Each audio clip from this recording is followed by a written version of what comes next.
What is going on, Sitting Thick movement? So today I don't even know why I'm that excited, but I guess it was because today I ended up finding the reason my truck ended up having a problem when I was coming back home. Like, luckily I was about a mile away from home. All of a sudden the truck starts kind of shaking. I ended up looking out just the mirror, and all of a sudden this damn thing was white smoking. Oil pressures were fine, and my EGTs were good, and my coolant temps were cool. So I was like, you know what, I'm just gonna try to take this thing home, 2 minutes away. So I get home, I don't know why I just started like looking for leaks. I was just never had any kind of issue like that, and I haven't really seen this as like a common issue. So I get home, like I said, looking for leaks and stuff, and nothing was there. And so I just hopped on some forums, and I was just gonna see if anyone else had issues like this. And basically a lot of these forums were saying it's injectors, which makes sense. A lot of fuel is going through the system. If you have a effed up injector, usually it's dumping a lot of fuel, cracked or whatever. It could be cracked. So that's what I was kind of thinking. And so obviously I shut that thing down, and then so I was just really looking from forum to forum because I was really trying to narrow this down so that I'm not screwing around buying injectors, and obviously the sun, it's another issue. So finally buy the injectors.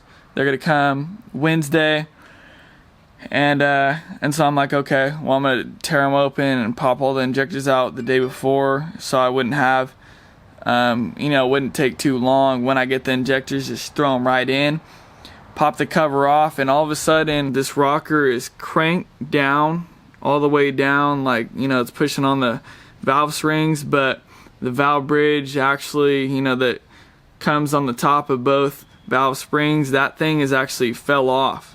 So the rocker is not connected to anything, and the push rods were obviously disconnected. It was just all fucked up.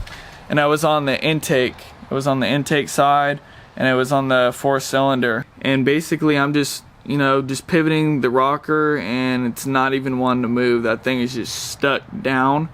Really weird. So I'm just kind of like, what the hell? So take it off the truck, and I put it in the vise, and I was just trying to move it, and you had to just really romp on it for it to actually pivot back and forth. So I'm like, oh, are you kidding me? Long story short, it was the damn rocker that went bad.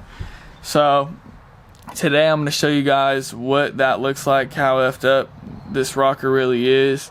It's just a weird thing because rockers don't usually go out, It's usually like obviously that issue, it was pretty obvious that it should have been an injector, but it is what it is. So I ended up buying 125 horse injectors, and I just put those on there now. I didn't show you guys just because it's an easy install, and there's a million videos on YouTube, so I'm not going to bore you guys just putting injectors in. It's really simple, but I will show you guys the startup of those injectors and everything. I'm also cleaning my intake too. My SMB intake hasn't been cleaned in 2 years. I finally got to that. So because I'm thinking I need maximum airflow with these injectors. I really didn't want to do this. I wanted to have the turbo coming in when the injectors did, but I was like, what, if these are the injectors that are bad, I might as well just go with higher horsepower and not waste money buying stock and then going with them. So I'm gonna stop boring you guys out with all the talking. I'm gonna show you guys what this rocker is looking like.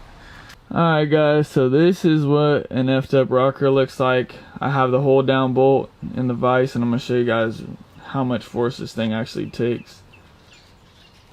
So you see that? This is, look at that.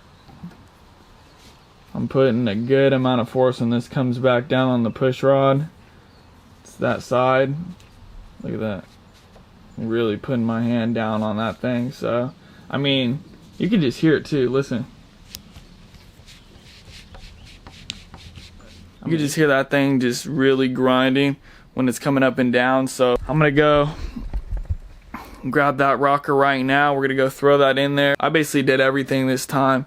Put the injectors in, and I also adjusted the valve lash. So I'm going to show you guys just putting that rocker in, and then also just adjusting that valve lash to 10,000s for the intake and 20,000s for the exhaust. And then I'm going to show you guys startup, because that's going to be pretty crazy, because obviously it's going to take a little bit to get that thing started. We're going to loosen up the feel lines, crack them, get a little bit of feel coming out, and then crank them down, and then hopefully that bastard's gonna start up. So I'm gonna go get the rocker, crank that down and show you guys, and then we're gonna finally get this thing started up. Alright guys, so this is what a working rocker arm should look like. See how freely that moves? Like nothing. No resistance, no nothing. That thing slides perfectly. So we're gonna go ahead, throw it in the truck, torque it down to 27 pounds, and I'm gonna show you guys along the way.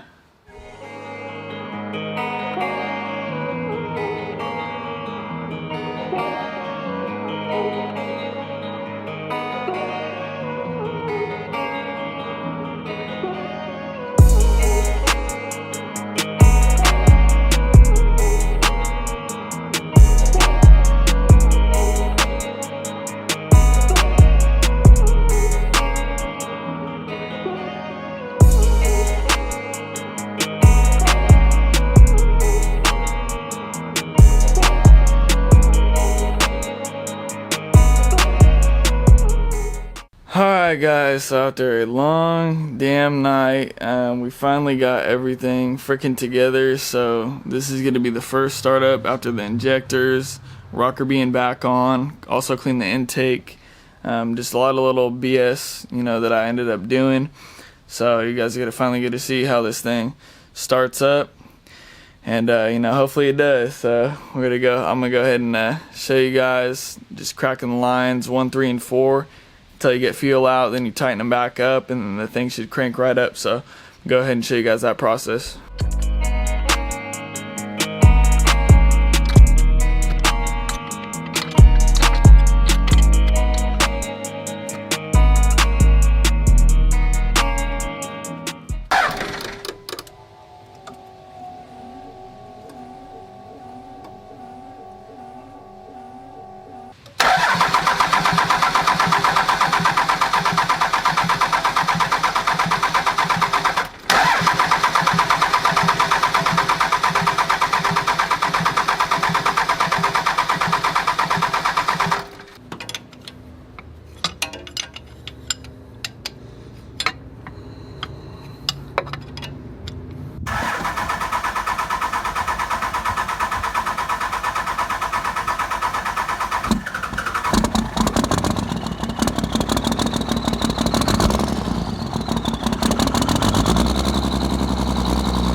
I'm gonna attempt to talk over this light ass Cummins, but basically she started up perfect. Probably took like 2-3 minutes, you guys saw. But if you guys did enjoy the video, definitely leave a like and subscribe for more of this content.